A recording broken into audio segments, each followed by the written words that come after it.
Hokeja kluba Rīgas Dinamo fani, kuri devušies līdzi savai komandai uz izbraukuma spēlēm, Krievijā tiek īpaši apsargāti. Esot pat bijuši gadījumi, kad arēnā uz vienu rīdznieku līdzjutēju ir pat 4 miliči, stāsta fanu kluba vadītājs Uģis Purviņš.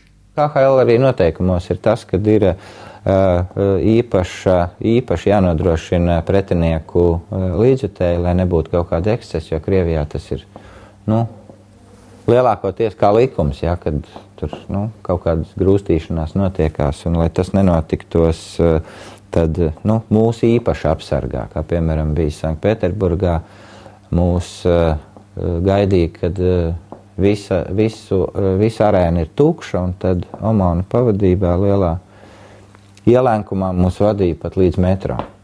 Tikmēr Rīgā vienīgās problēmas radušās ar Maskavas Spartak līdzjutējiem, kur uzbrukuši vietējiem. Izrādās gan, ka šie līdzjutēji nemaz nebija braukuši no Maskavas. Viss nepatīkamākais jau tas ir, ka tie nav no Maskavas atbraukuši līdzjutēji, bet tie ir vietēji rīdzinieki.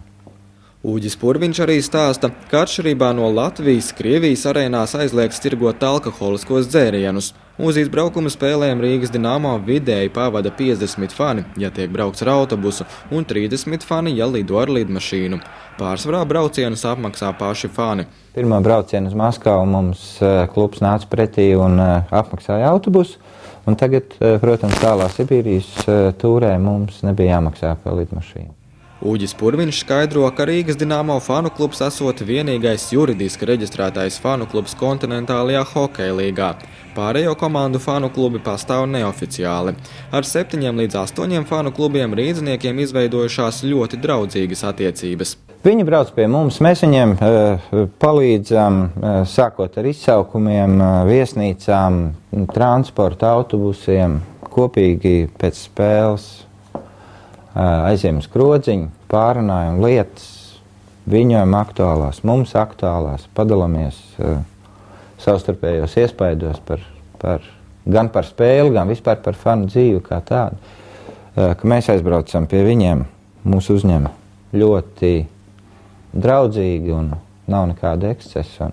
Sezonas maksa par dalību Rīgas Dinamo fanu klubā ir 35 lati.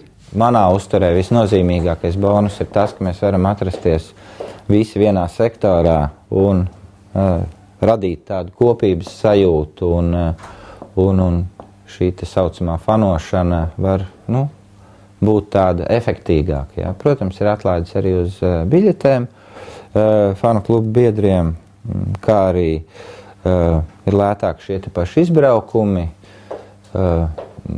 tikšanās ar spēlētājiem ir pieejams jebkuram fanu klubu biedram kopīgi pasākumi.